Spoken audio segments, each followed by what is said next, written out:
Hey guys, so this week we have a little bit of a different one. I'm going to do an almost live painting from start to finish of a figure. Want to warn you ahead of time, my big fat hand gets in the way quite a bit, but I do fix the camera angle later on, so I hope you're patient with me and I hope you enjoy the video. Hey everyone, welcome back to Tabletop and Hobby Stop. Per request, you get a nice sloppy speed painting tutorial today. Our video, I should say, just the one. But I had a Majestic 13 pull that I did not have a mini readily available for that I felt comfortable using. So today we are going to go through live speed and see how quickly, having just picked this guy up from the game store, I can get him table ready for my Majestic 13 game to put out to you guys. So what I'm starting with here is I'm just gluing them straight to the base right away. And then normally I would dunk this, but I only have the small little container here. So I'm gonna pour these rocks on. I did super glue just because I want this to go fast. If I were doing this nice slow style, this would be PVA glue, but that's not how we're doing it today. We're doing blitz style, and this is going to be a super quick and sloppy paint job just so I can get to filming. Busy week this next week. We're heading all the way down to Florida. I'm from Wisconsin, for those of you who don't know, so it's a bit of a trip. It's a 20-hour drive there and back, but my son qualified for nationals in Taekwondo because he had won the state tournament. So that is going to be a little hectic on us, but we are glad to do it, of course, because he is super talented and has been working incredibly hard. So once I have all that basing material on, we would normally let it dry completely, but that's not what we're going to do today. Today we are going to take some of this black primer. Oh, that's the color shift.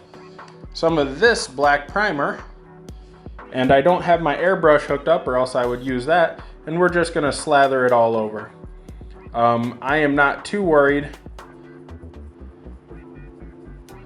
about how ugly this is going to look, because I do want it to look a little bit ugly for the sake of it being alien skin, and this guy's got that. Let me see if I can focus in here. This guy's got that nice ugly face.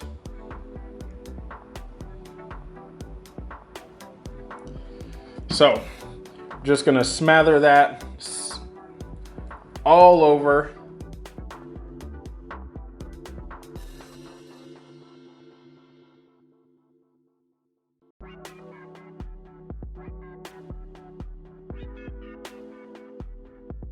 Sorry about the focus there, guys. I think I got my settings worked out. I thought I had it on the manual focus, but apparently not.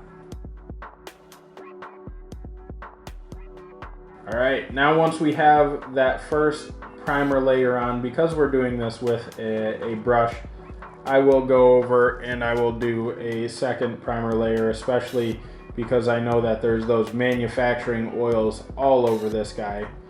And I'll just try to hit any streaky bits or any white bits here and really just clean that guy up. Try to be careful not to hit the base, but I'm not terribly too worried about it.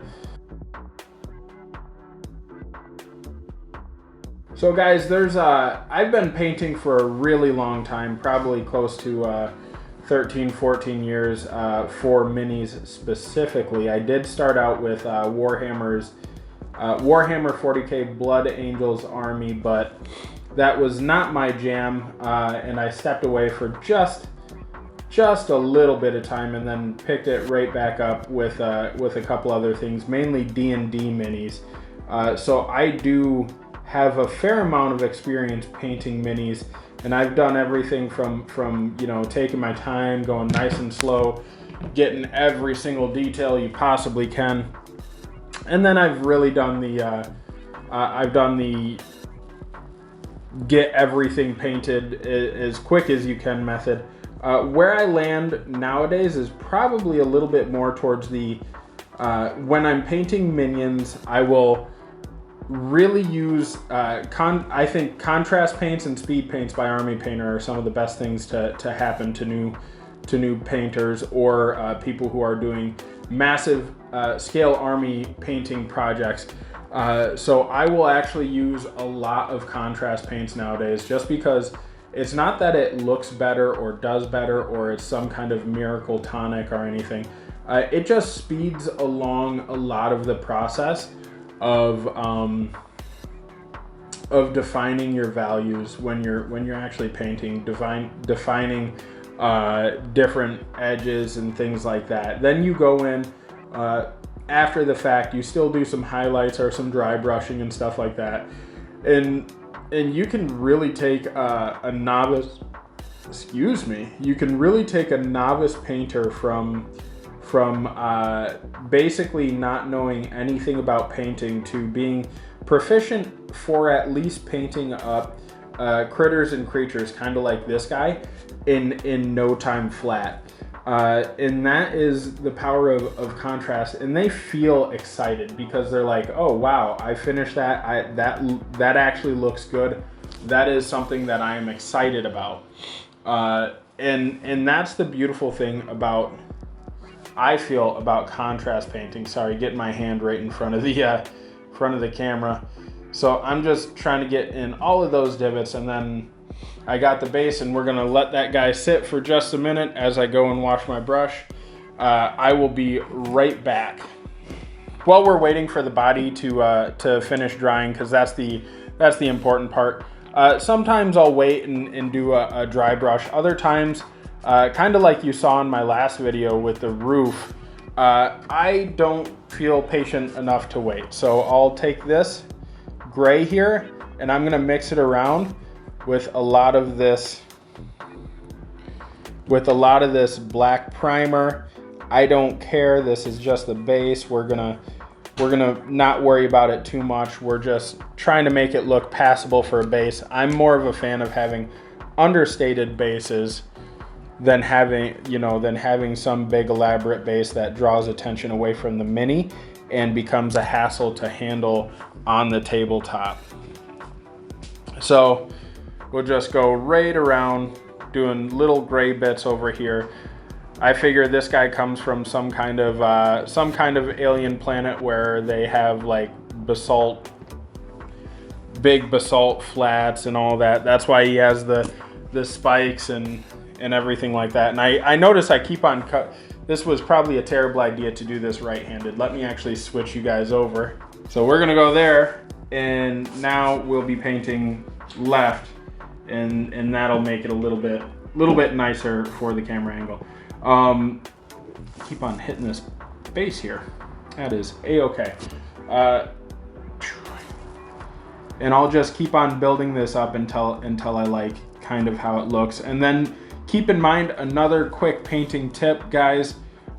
This is going to dry darker. Making this real hard on myself. This is going to dry darker than you think, like 1 or 2 shades darker than how it looks here. So if you think that you want it nice and dark, go ahead and keep it subtle. But if you want a little bit of lightness to it, make sure you're planning for that. Not that you can't go in and add more later on, but just something to keep in mind. Normally I have a nice little paint setup, but I think this actually works for beginner painters to show that literally I'm just using the garbage from this guy's paint container, and then this is from, or no, this is something else that apparently has a hole in it, so I shouldn't have used this. But you can use the container that your mini comes in as your first paint container. Like, this is not a hobby that requires you to make this huge investment right off the bat. I think if you do a few paints and buy one mini, you are perfectly well capable of making a super cool, super legitimate looking creature. Right here, this one is US Dark Green by Vallejo. These paints I get from Hobby Lobby, and I'm doing this because I just want to add a little bit of definition when I come through with my specialty paint. So we're going to be painting this guy in an iridescent paint scheme using Tester's color shifting paints. So right here, I just want to add a little bit of definition to him. And I'm going to come in with an even brighter color.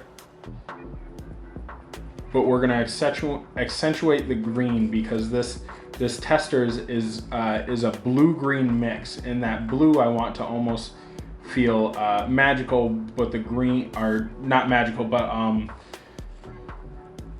almost like the natural state, and then the blue is going to be its alien feature, that's its camouflage color shift style feature, almost like an iguana. So we'll just go ahead nice and light through here. This I'm hitting a little bit more brazen than I'm going to later on. Don't be afraid to get paint on the model at this point, because this is what's going to add the definition and really allow the model to look three-dimensional instead of that two-dimensional paint job that a lot of people get. And then I'm gonna take a nice light green. This one is a really old, I think it's a Reaper sample.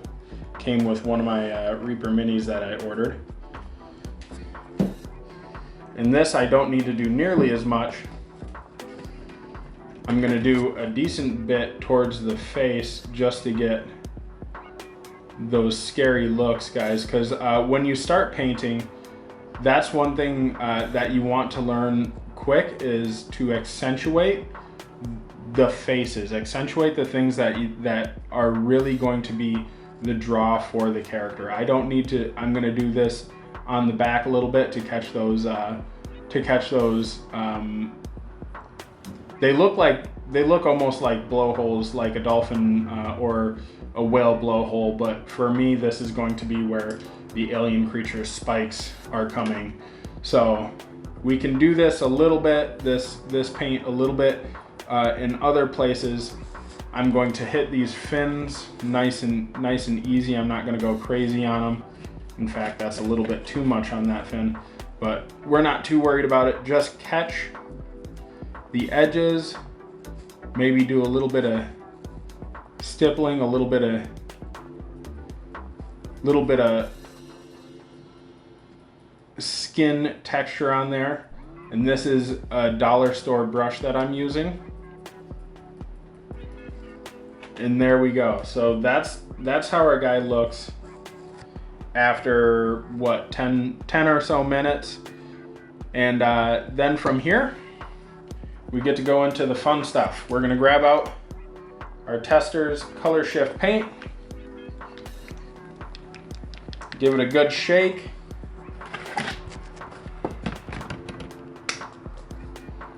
clean out our brush, of course, or get a new brush, that's fine. Oh, I also grabbed this here makeup brush. A lot of people say to use these. These are fantastic. These are magical. You can get them from the dollar store for just that, $1. So I would highly advise picking these guys up because it does make the dry brushing process really, really nice. But for the sake of this video, you guys will notice I'm intentionally using one brush and a minimum amount of paints. If you count that primer, if you count the primer, I think I'm using 4 paints total for this. And then I'm going to take this and I'm just going to spread it all over because aliens can be iridescent. Or I don't know if that's the word I'm looking for, but I'm gonna spread this color shift nice and heavy all over. This guy is not a stealth guy, even though he looks like it. I can use him for a stealth guy later. But mainly I wanted him to just look cool and shiny. I bought this paint just to spread on some toy flies that I bought for Rangers of Shadow Deep. to make them look more realistic, and it's been sitting around and I've been looking for an excuse to use it. By the way, I did not do as much on the bottom of the Mini for two reasons. Number one, I wanted the bottom of the Mini to look dark.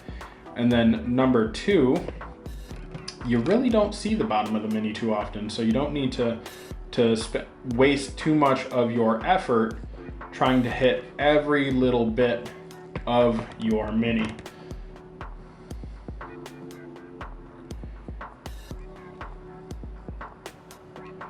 So this tester's paint, I really just smather on pretty thick here, just to get a nice transition on these guys. And I think that this is a super, super cool effect that takes your paint job, this simple paint job that I did, and elevates it, and someone is going to see this on the table and they're gonna be like, oh dang, that guy is my favorite. That guy is super cool. I love that guy.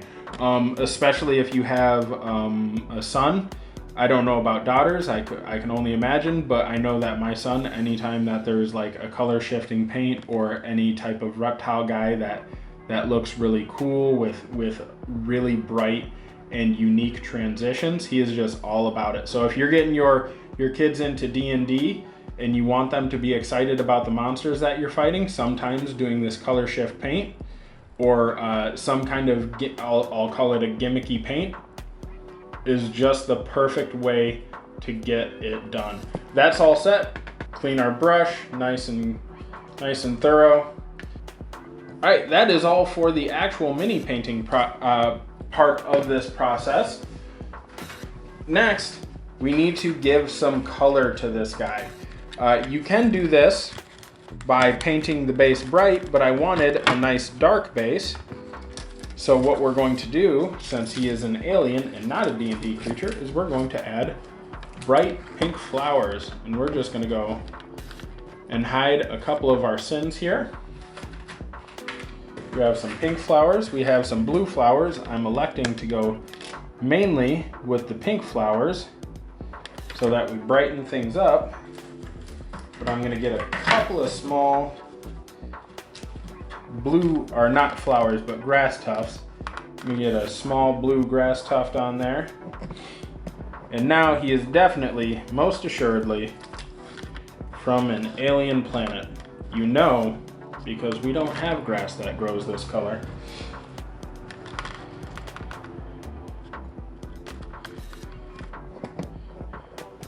I am not too picky about where I'm putting this right now. And boom. Just like that, we have ourselves an alien creature.